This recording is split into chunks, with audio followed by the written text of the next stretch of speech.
Capítulo 5. La jefa. El informe más presidencial de Claudia Sheinbaum. Cabeceó El País el 3 de octubre de 2022. Sin saber, nadie sabía que sería el último que haría como jefa de gobierno de la Ciudad de México, aunque en realidad se trató de uno de los varios ejercicios de rendición de cuentas. El Auditorio Nacional fue escenario del principal, pero en los siguientes días Sheinbaum presentó su informe de manera oficial ante el Congreso local y realizó giras por cada una de las 16 alcaldías. Voy a recordar mis épocas de profesora universitaria, dijo a los casi 10,000 asistentes luego de que los gritos de «Presidenta, Presidenta» retumbaron en el Auditorio Nacional. Se refería a que su exposición estaría acompañada por videos, cuadros y gráficas para apoyar un relato que resume el lema de su gobierno: Ciudad de Innovación y Derechos. El informe fue un recuento de acciones y logros de gobierno, siempre sustentado en las grandes líneas de la transformación: austeridad republicana para mayores recursos a los programas sociales, combate a la corrupción y reducción de la deuda pública, derechos para todas y todos. En el recorrido, lo mismo presumió buenas cuentas en materia de transparencia y creación de empleos formales que un conjunto de programas federales y locales, que se traducen en apoyos directos a los habitantes de la ciudad por cerca de 35,000 millones de pesos. Entre los logros, no pudo faltar uno que le reconocen propios y extraños, aunque entre los segundos haya quienes atribuyen solo a un eficaz mando policiaco: la disminución de 59.4% de los delitos de alto impacto entre 2019 y 2022, que atribuyó a la profesionalización de la policía, una mejor coordinación y atención de las causas. Al llegar al centro de su actuación pública, el bienestar de las personas, Sheinbaum recurrió a su participación en las luchas estudiantiles, particularmente contra los intentos de privatizar la educación pública. Y eso que vivimos es la esencia de lo que pensamos. La educación no es un privilegio. La educación es un derecho. La educación transforma personas y la educación transforma naciones. En este rubro destacó las becas para todos los niños y las niñas, la creación de 2 universidades y los puntos de innovación, libertad, arte, educación y saberes. En 50 años en la ciudad se construyeron 150 casas de la cultura. Nosotros en 4 años hemos construido 280 centros comunitarios pilares, además de la obligada referencia al metro, un tema desde que el derrumbe de la línea 12, el 3 de mayo de 2021, marcaría su gestión, en la que subrayó la inversión creciente y la renovación total de la línea 1, con 53 años de antigüedad. En materia de transporte destacó el trolebús elevado y los cablebuses, que se ubican en las zonas de la ciudad tradicionalmente olvidadas. Ya en modo de candidata, la jefa de gobierno remató sin apartarse 1 milímetro del discurso del principal elector. Dirán los críticos, o de un proyecto que comparte plenamente, según sus partidarios y ella misma. Somos orgullosamente parte de la Cuarta Transformación, de la vida pública de México, y nosotros, con nuestros principios, siempre, no robar, no mentir y nunca traicionar al pueblo de México. Era sábado por la tarde. Afuera, grupos de trabajadores apuraban los preparativos para el mitin en defensa del Instituto Nacional Electoral, el INE. En El Financiero, Enrique Quintana resumía al día siguiente, 26 de febrero de 2023, en una frase: el ánimo opositor. Hoy está en juego la democracia. Claudia Sheinbaum miraba desde el balcón de su oficina a los trabajadores que afinaban los detalles del templete. Más tarde hablaría de la contradicción que una de las oradoras principales tuviera en un discurso, casi fascista. Pero antes abordamos su manera de entender la política. Veo la política como un instrumento de transformación, de participación de la gente para cambiar su realidad. Esa formulación viene de lejos de los años en que aprendió los rudimentos de la acción política en la mesa familiar. 2017. La mayor preferencia. En 2015, Morena se presentó por primera vez a elecciones. Claudia Sheinbaum fue candidata a jefa delegacional en la hoy alcaldía de Tlalpan y su triunfo fue uno de los 5 que obtuvo el flamante partido en la disputa de 16 delegaciones. En un balance de su gestión, se apuntó que logró que la demarcación fuese la que mayor presupuesto destinó a programas sociales y obra pública, gracias a la austeridad y a la disciplina en el gasto. En este periodo, Sheinbaum inició las audiencias públicas 3 días a la semana de 6 a 8 de la mañana, que más tarde mantendría como jefa de gobierno. Un contacto directo, cotidiano y franco con la ciudadanía que se refuerza con los recorridos y las asambleas en territorio, definió entonces. Como jefa delegacional, impulsó también una red de mujeres contra la violencia y el mejoramiento del abasto del agua potable, además de multiplicar por 8 los recursos destinados al suelo de conservación. El sismo del 19 de septiembre de 2017, que golpeó muchas zonas de la ciudad, tuvo en Tlalpan uno de sus símbolos, el colegio Repsamen, que colapsó debido a la construcción de un piso extra, autorizado de manera irregular, y donde murieron 26 personas, entre ellas 19 menores de edad. Claudia Sheinbaum estuvo presente en el lugar unos minutos después del sismo, recuerdan colaboradores de entonces. A principios de 2023, ya como jefa de gobierno, Sheinbaum ofreció una disculpa pública a las víctimas y sus familiares. En la inauguración de un memorial que se ubica en la Alameda Sur y cuyo diseño fue decidido por los deudos, Sheinbaum dijo: «Estoy aquí para ofrecer, como representante del gobierno de la Ciudad de México, una sincera, sentida y profunda disculpa pública a las víctimas y sus familiares por la irreparable pérdida derivada del colapso del colegio Repsamen durante el sismo de 19 de septiembre de 2017. En esa ocasión, recordó que como jefa delegacional hizo entrega de la documentación que probó las irregularidades cometidas por la dueña del inmueble, directores de obra y servidores públicos, y se dirigió a las familias.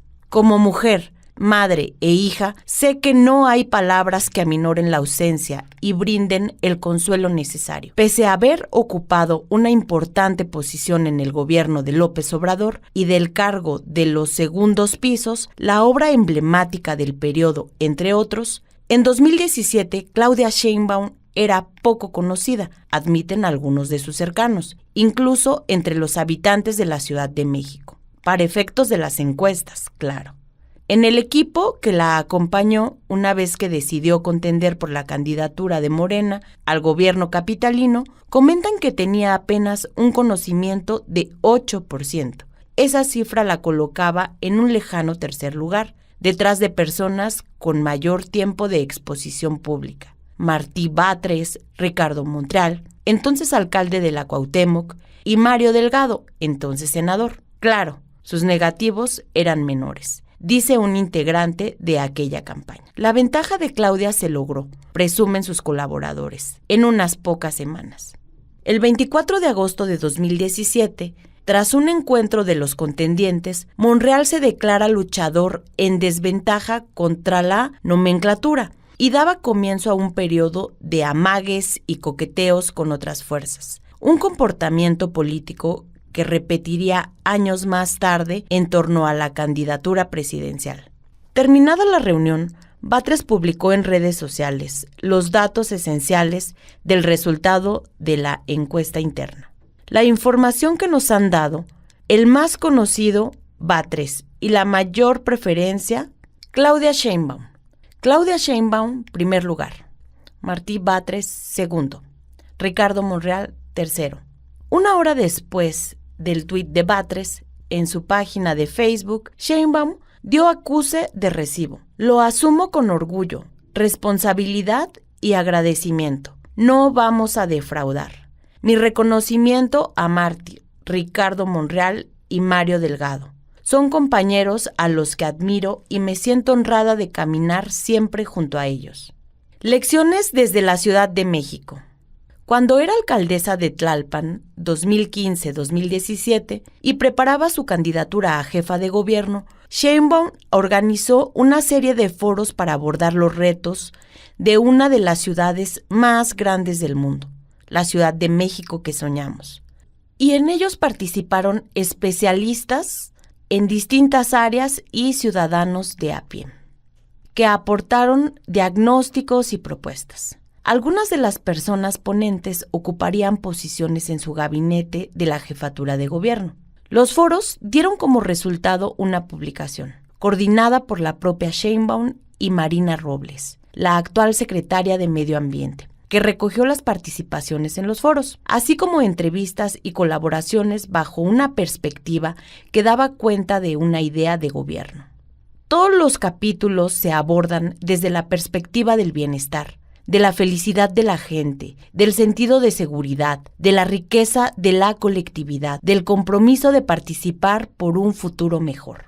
De la ciudad que soñamos a la que te tocó gobernar, ¿hay un abismo? La pandemia generó condiciones muy especiales. Tal vez sin pandemia hubiéramos hecho algunas otras cosas, aunque prácticamente estamos haciendo lo que nos propusimos. Y también logramos pasar la pandemia con las dificultades y las dolencias de todo mundo, pero no en una crisis que pudiera haberse esperado, respondió Claudia Sheinbaum a finales de febrero de 2023. Se pintaba un mundo apocalíptico. Sí, Sheinbaum pronuncia esa sílaba de manera enfática y sigue.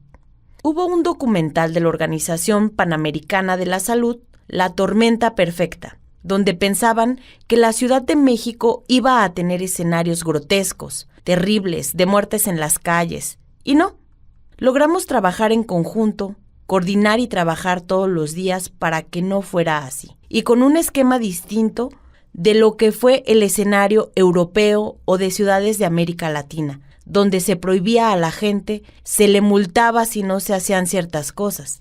Aquí fue a través de la información y la comunicación. The Economist y la pandemia. En noviembre de 2021, a punto de cumplir 3 años como jefa de gobierno, Claudia Sheinbaum publicó un breve balance de su gestión. Eligió para hacerlo The Economist, la revista semanal británica que no se cuenta entre las preferidas de los seguidores de la 4T. Es un instrumento neoliberal, según Rafael Barajas, director del Instituto de Formación Política de Morena. En su artículo, la jefa de gobierno explicó en un párrafo el origen y las promesas del movimiento del que forma parte. Tras 30 años de políticas neoliberales, los ciudadanos votaron abrumadoramente por una transformación radical para reconstruir el estado de bienestar desde abajo. Enseguida, hizo un sucinto recuento de sus promesas de campaña y destacó, como era esperable en el momento, la respuesta de su gobierno frente a la crisis provocada por la pandemia. Así su resumen. El número habilitado de camas de hospital pasó de 2,000 a 8,246. Se otorgaron 3.5 millones de pruebas gratuitas, además de oxígeno, también gratuito, a pacientes que no requerían hospitalización. La Ciudad de México tiene uno de los más altos índices de vacunación del mundo. La pandemia fue una oportunidad de satisfacer la promesa de que no dejaremos a nadie atrás. Se habló mucho de concepciones distintas frente a la pandemia, una en el gobierno federal y otra en tu administración, de un choque frontal incluso. Desde el gobierno federal tienes una visión y aquí estás en contacto con la gente. Tienes otra. Y a lo mejor también hay cosas en las que no estás de acuerdo, como el uso de cubrebocas, y eso no impide que creas en el mismo proyecto de nación. Quisieron hacer ver que había una gran diferencia y que las políticas eran distintas, cuando en realidad aquí nos reuníamos, igual por Zoom, todos los días en la mañana, a veces 2 veces al día, para poder atender la pandemia entre las Secretarías de la Defensa y la Marina. El IMSS, Instituto Mexicano del Seguro Social, el ISSSTE, Instituto de Seguridad y Servicios Sociales de los Trabajadores del Estado, aquí logramos mucha integración en un solo sistema de salud. Hicimos el hospital, muy importante, en Citibanamex, con apoyo de los empresarios, particularmente la Fundación Slim, que apoyó muchísimo. La estridencia fue disminuyendo hacia casi apagarse en cuanto inició la vacunación. Yo tengo una característica, soy muy minuciosa. Entonces, el programa de vacunación lo diseñé yo en mi computadora y teníamos reuniones con todo el equipo. A ver, a la Secretaría de Finanzas le toca la sede tal, a la de Medio Ambiente tal. ¿Cuántas sillas de ruedas vamos a necesitar? ¿Cuántos congeladores? Le toca a la Secretaría de Educación conseguir los congeladores. Y a diario era estar viendo si funcionó o no. ¿Cuántos se vacunaron? ¿Cuántos esperamos? Un día me tocó ver cómo en media hora resolvieron las enormes filas en el World Trade Center. Pues es que son 9.2 millones de habitantes. Adultos son 5 millones y los que llegan del Estado de México también. Cuando dices, en una semana hay que vacunar a todos los de esta alcaldía, o lo hacías así o lo hacías así. Entonces, salió bien, la verdad. Desde los flancos opositores, la gestión de la pandemia fue y sigue siendo objeto de numerosas críticas sobre el presunto ocultamiento de muertes relacionadas con el virus COVID-19. A lo anterior se sumó una polémica por la distribución de ivermectina, un fármaco de uso veterinario que en seres humanos se ha utilizado como desparasitante y para el tratamiento de algunas infecciones, además de que su uso había sido desaconsejado por la Organización Mundial de la Salud. La ivermectina y otros medicamentos fueron incluidos en un kit médico que el gobierno de la Ciudad de México distribuyó entre personas contagiadas a partir de diciembre de 2020, con la finalidad de disminuir el número de pacientes que requerían hospitalización. El gobierno de la ciudad invirtió 29 millones de pesos en la adquisición de decenas de miles de cajas del medicamento mencionado, además de ácido acetil salicílico y acitromicina. Cuando el asunto llegó a su habitual conferencia de prensa en febrero de 2022, Sheinbaum bromeó primero con la idea de que van a decir que la jefa de gobierno ya está como el presidente de la República en las mañaneras, para enseguida asegurar que había una campaña de desprestigio contra su gobierno. Puntualizó, no hubo experimentación y, con base en evidencia científica de ese momento, se toma esa decisión. Todo es con base en un grupo interdisciplinario de médicos especialistas que deciden esto para los habitantes de la Ciudad de México. No había efectos secundarios de acuerdo con los expertos. Problemas de origen. Estar frente al gobierno de la Ciudad de México ¿te ha hecho la más vulnerable entre quienes aspiran a la candidatura? Pregunté a Sheinbaum en febrero de 2023. Sí, hay una parte de los odiadores del presidente que también dirigen sus odios hacia acá. Y porque los reflectores del país están aquí. Si algo pasa en la Ciudad de México, todo el país se entera. ¿Tenemos esa vulnerabilidad? Sí, incluso frente a mis compañeros, frente a Adán Augusto y Marcelo, pues no es lo mismo ser de Relaciones Exteriores o Gobernación que jefa de gobierno.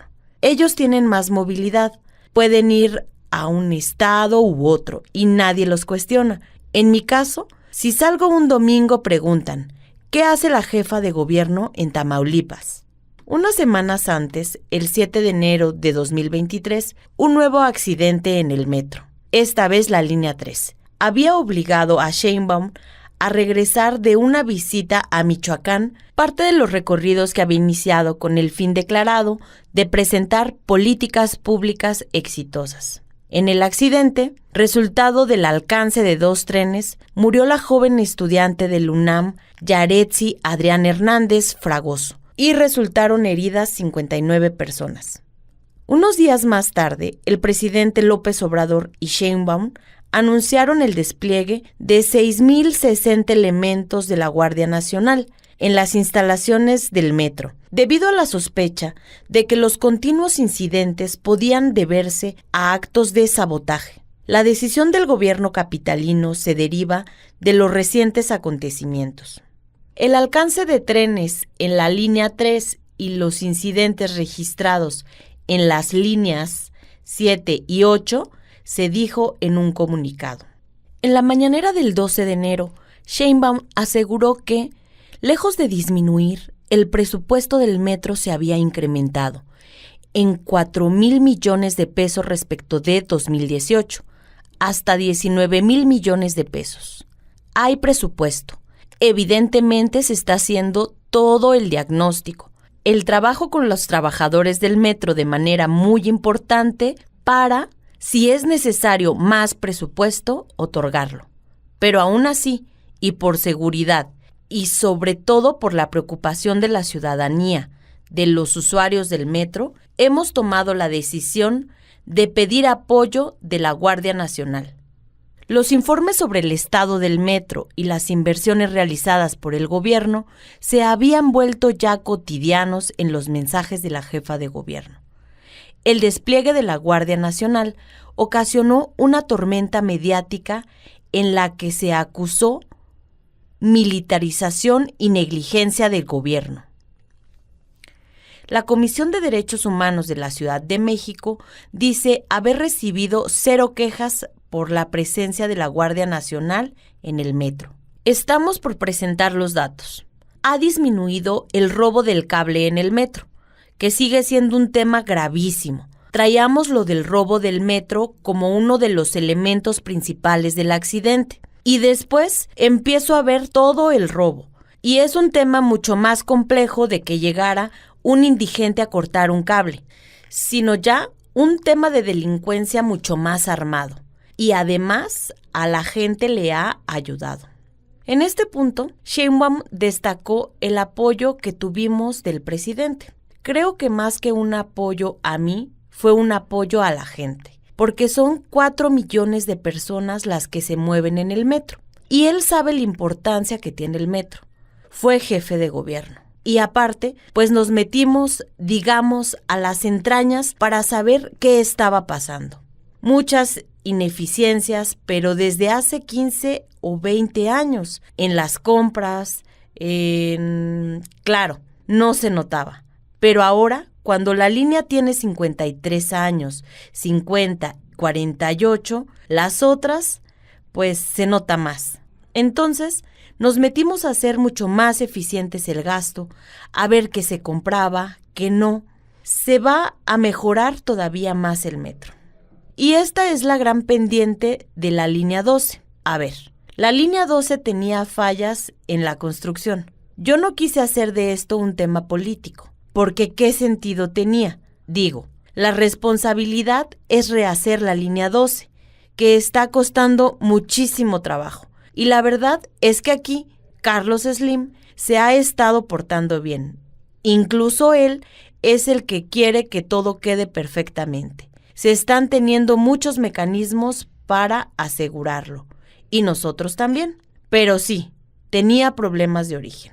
No amanece aún, la plancha del Zócalo luce vacía. El brillo de la iluminación recorta algunas sombras que llegaban al antiguo palacio del ayuntamiento. Son mujeres y hombres con algo en común. Cargan papeles en folders o pequeñas bolsas, documentos que cuidan cual bebé en brazos, con sus peticiones, en un acto que para muchos es el último recurso para ser escuchados por las autoridades. Se identifican en la entrada, pues han hecho cita previa e ingresan a un salón de planta baja donde Sheinbaum ofrece conferencias de prensa. Los primeros días de febrero de 2023 y se había dispuesto 6 decenas de sillas para la espera. Al frente y al costado de las sillas hay varias mesas detrás de las cuales están los funcionarios que atienden las peticiones. Delante de cada uno hay un pequeño cartón que identifica la dependencia: vivienda, agua, seguridad, finanzas, empleo, bienestar. Al centro de la mesa principal está Claudia Sheinbaum, quien todos los martes atiende personalmente a ciudadanas y ciudadanos que llegan a verla con las más variadas solicitudes. Sobre la mesa hay cajitas de pañuelos desechables, gel antibacterial, una engrapadora. En el ambiente, a la vez solemne y cálido, se escucha el murmullo de varias conversaciones simultáneas. Ojalá sirva y se arregle mi caso, me dice una mujer, que espera turno. Se llama Magdalena y es odontóloga. 2 años atrás saquearon su consultorio y la dejaron sin nada para ejercer su profesión. En la fiscalía integraron mal el expediente, se queja. Ya hasta hablé con Ernestina Godoy, la fiscal de la Ciudad de México, pero nada. A la dentista le toca ser atendida por un funcionario, pero al terminar, ella no ceja y se acerca a la jefa de gobierno, como varios de los que asisten. Le pide una foto y sonríe a su lado mientras le recuerda su petición. Magdalena me informaría después. Sheinbaum recibió apoyo para reabrir su consultorio. El tropezón del 21. Díganme el nombre del presidente de Morena en la Ciudad de México. 3 periodistas informados, los caricaturistas Antonio Helguera, José Hernández y Rafael Pineda, Rape, respondieron primero con risas. Pasados unos segundos, Hernández admitió: no sabemos. Era 13 de junio de 2021 y en el programa Chamuco TV analizábamos los resultados de la elección ocurrida una semana antes que tuvieron. Para Morena, el sabor agridulce del triunfo en la mayor parte de las gobernaturas en disputa y la pérdida de 9 de las 16 alcaldías de la Ciudad de México. Que 3 periodistas informados no supieran el nombre del presidente del partido, Héctor García, que gobierna la ciudad, era un síntoma de las fallas de una campaña que saldó con una importante derrota territorial y a la vez simbólica por lo ocurrido en el bastión histórico de la izquierda electoral. Aunque la derrota, hay que decirlo, se extendió al llamado Corredor Azul, que abarca varios municipios en el Estado de México. Nos perdió la soberbia, dijo el nunca humilde Pablo Gómez, uno de los derrotados de la elección, quien, además, perdió la Diputación Federal frente a esa hechura de Elbester Gordillo llamada Gabriel Cuadri. Gómez aludió así una de las razones de la derrota, que muchos aspirantes morenistas se sentaron a esperar que esa locomotora llamada López Obrador los llevara nuevamente, ahora desde la mañanera, a los patios de San Lázaro o las alcaldías, y se cruzaron de brazos. ¿Campaña? ¿Cuál campaña? Yo voy a poner unas lonas y nada más, dijo el alcalde de Azcapotzalco, Vidal Llerenas. La víspera de los comicios intermedios de 2021, la escena ocurrió en una reunión de alcaldes que buscaban la reelección. El entrañable Antonio Helguera, quien participaba sin saberlo en su última emisión del programa, pues moriría sorpresiva y tempranamente unas semanas después, puso en la mesa otra causa. Muchos gobernaron con las patas, y lo digo yo, que vivo en Álvaro Obregón, y me tocó con Laida Sansores. ¡Qué pésima gestión!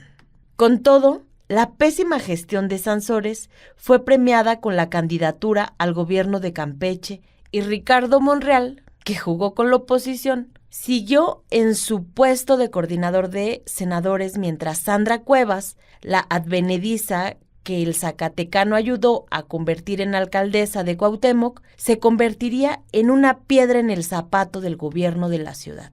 Apenas cerraron las urnas, la batalla electoral se convirtió en una guerra de percepciones.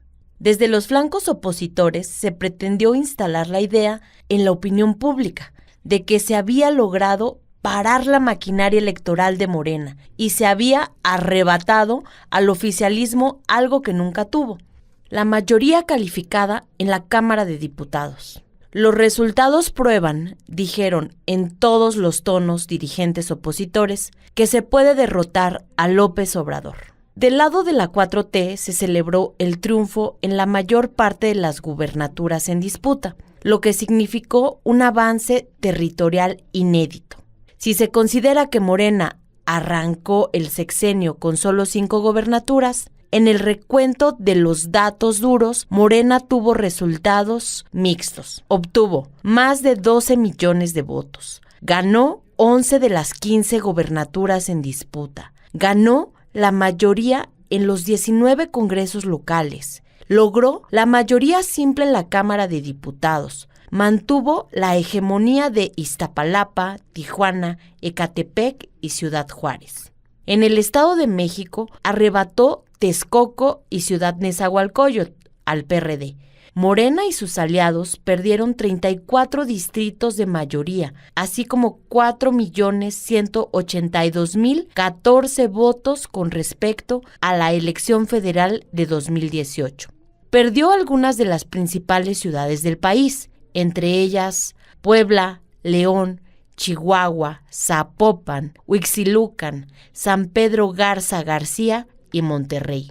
En la Ciudad de México perdió 9 de las 16 alcaldías, incluyendo Cuauhtémoc, Coyoacán y Miguel Hidalgo. La gobernabilidad de la ciudad, con su importante peso electoral, quedó dividida entre Morena, PAN y PRI. En el Estado de México perdió los municipios de la zona industrial, entre ellos Naucalpan, Tlalnepantla, Atizapán y Coacalco. Hubo una disminución del apoyo de las clases medias hacia Morena. A la distancia, a finales de febrero de 2023, pregunté a Sheinbaum sobre los comicios intermedios. ¿No se trata más bien de recuperar la ciudad? ¿No la perdieron en 2021? No. En el 21 se dieron características muy especiales. ¿Se hizo un balance electoral? Sí. Número 1. Creo que no participó todo mundo adecuadamente en las decisiones. Se fue mucho en la idea de, bueno, que digan las encuestas quién es el mejor candidato. 2. La verdad es que la crítica contra el presidente durante la pandemia fue durísima. Entonces, sí hubo una campaña muy fuerte contra él y no nos dimos cuenta de la magnitud. 3. Creo que en algunos casos la reelección no nos ayudó y la mayoría de los alcaldes quisieron reelegirse. Y eso, en algunos casos funcionó y en otros no. Creo eso contó. La elección se hizo como una elección de alcaldes, o sea, no hubo en Morena, Ciudad de México, una cosa de defensa del proyecto, de construcción del proyecto, sino más bien era pues, ¿por quién te vas a ir? ¿Por este alcalde o por esta alcaldesa? Ni siquiera se construyó como una campaña única. Salimos divididos también con el Verde y el PT. Fueron muchas cosas que se juntaron en el 21, muy especiales. Eso no quiere decir que uno diga hacia 2024, de todas maneras vamos a ganar. ¿Contó la pérdida de sectores de la clase media por las expresiones del presidente, los universitarios? También pudo haber contado. Creo que sobre todo el tema de los científicos pesó en ese sector. Sobre todo, yo estuve en contra de la acusación de la delincuencia organizada. No sé si hubo corrupción o no, no lo sé, pero es muy distinto decir hay mal manejo de recursos a hay delincuencia organizada. Creo que fue un exceso total. Todo el tema del sector de la cultura, que se distanció, creo porque no se explicó bien lo de los fideicomisos, también pesó mucho. O sea, se usó mucho. Y por otro lado, a ese sector la pandemia le pegó durísimo. Entonces se sintieron agraviados. Y sí, pues algo del discurso también. En el recuento, de manera inevitable, llegamos a una tragedia que marcó su gestión. El colapso de la línea 12 del metro, ocurrido el 3 de mayo de 2021, con un saldo de 26 personas muertas y más de 100 heridas. Fue un trauma social, obviamente un accidente terrible en la ciudad. La oposición la usó con todo y la elección fue casi 3 semanas después. Eso pesó mucho. En el 24 hay que pelearla y tiene que haber un buen candidato o candidata para la ciudad. Alguien que articule, que junte, que no genere división. Termino el balance de las razones propias con lo que considero una realidad rumbo a 2024, pero va a jalar mucho la presidencia. Tras el examen de las causas desde Morena, pasó a dibujar un escenario futuro. Entonces, quien se postule como jefe o jefa de gobierno la va a tener difícil porque hay 9 alcaldías de la oposición. Aunque ellos están muy divididos, no es la Ciudad de México que salió del 21. Aquí el PRI vota todo contra nosotros en el Congreso. El PRD también vota muchas cosas con nosotros. El PAN y su discurso de odio los ha aislado mucho. Este grupo panista de la ciudad es muy clasista y corrupto. ¿No representan a la militancia de su partido? No, ni incorporaron gente. Están muy divididos en este momento. Eso no quiere decir que en 2024 no se vayan a juntar, pero no hay entusiasmo, digamos, en las bases de los partidos. Y luego ya vieron algunos de sus alcaldes, ya vieron el cártel inmobiliario, ya vieron muchas cosas que van a pesar en el 24. Presidenta. Todavía no se enfriaban los resultados de la elección intermedia cuando llegó la hora de celebrar los 3 años del triunfo de 2018. El presidente López Obrador decidió una breve ceremonia en Palacio Nacional y así dejó el espacio para que Claudia Sheinbaum se llevara la tarde del 1 de julio de 2021 en el Auditorio Nacional, según reseñaron ese día los noticieros de televisión. A partir de entonces se multiplicarían las expresiones de apoyo a Claudia Sheinbaum en actos públicos, acompañadas del grito de ¡Presidenta! ¡Presidenta! Lleno de dirigentes y cuadros de Morena, el Auditorio Nacional fue escenario de ese arranque. Quizás porque en las filas del obradorismo, Claudia Sheinbaum es vista como la candidata natural del movimiento. Si la encuesta fuese solo entre morenistas, Sheinbaum sería la candidata con una amplia ventaja, me dijo. Ya en 2023, un integrante del gabinete presidencial. Sobre el evento conmemorativo, Andrea Becerril y Néstor Jiménez reseñan en la jornada. La primera plana de Morena vivió anoche el festejo por el 3er aniversario del triunfo electoral de 2018 en medio de luces y sombras, con la plena coincidencia de respaldo e impulso al proyecto del presidente Andrés Manuel López Obrador, pero en medio de divergencias con la dirigencia nacional y un descontento que buena parte de los militantes, unos 4,000, expresaron con silbidos durante el discurso de Mario Delgado, presidente nacional del movimiento. La celebración en el Auditorio Nacional permitió, asimismo, vislumbrar las simpatías por la jefa de gobierno de la Ciudad de México, Claudia Sheinbaum Pardo, quien se llevó no solo aplausos, sino el grito de ¡Presidenta! ¡Presidenta! El contraste ocurrió cuando llegó el turno de Mario Delgado, presidente formal del partido. Apenas iban las dedicatorias cuando surgieron los abucheos que iban subiendo de tono cuando Claudia Sheinbaum se levantó de su lugar en el escenario y sin dejar de aplaudir se acercó al atril desde el que hablaba Delgado. La siguieron dirigentes, gobernadoras y gobernadores, la plana mayor. Pese al cobijo de los aplausos iniciados por la jefa de gobierno, los silbidos no cesaron. Poco antes de arropar a Delgado, quizás movida por esa idea de la necesidad de preservar la unidad del movimiento, a la que se ha referido en muchas ocasiones, Sheinbaum había abordado en la tribuna el revés electoral de unas semanas atrás. Hubo un exceso de confianza y falta de unidad, así como otros factores externos que provocaron el resultado electoral.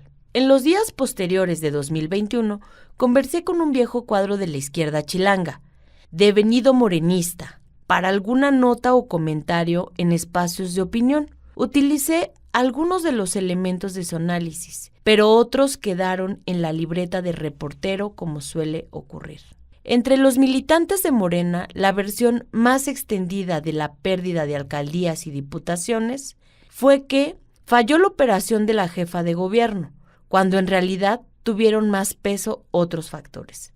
Salvo algunos comités que se mantienen por su propia decisión y con sus propios recursos, no hay comités de base, mucho menos a nivel distrital. No hay nada que pueda asemejarse a vida partidaria. En tanto, candidata natural de la izquierda, Sheinbaum debe reconstruir los puentes con sectores que la 4T ha ignorado o marginado, o que bien tienen esa percepción por decisiones que los han afectado. En el arranque del sexenio hubo un choque entre instancias federales y locales que propició que muchos beneficiarios de los programas sociales quedaran fuera por cuestiones administrativas. Con el correr del tiempo los fueron reincorporando, pero en campaña hubo candidatos que enfrentaron ese reclamo. La 4T abandonó a los suyos, gustaba decir el ahora panista Gabriel Cuadri, cuando en sus recorridos de campaña se frotaba las manos con la posibilidad de vencer a Morena en las urnas.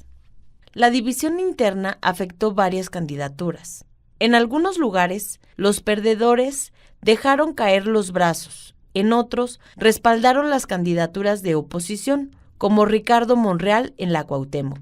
La alianza de 3 partidos sí sumó en el caso de la Ciudad de México. El PAN movilizó a sus electores como nunca. El PRI promovió y compró votos. El PRD aportó en demarcaciones donde mantienen estructuras. Un contraejemplo ocurrió en Iztacalco, donde el alcalde Armando Quintero operó para evitar la alianza opositora y consiguió la reelección.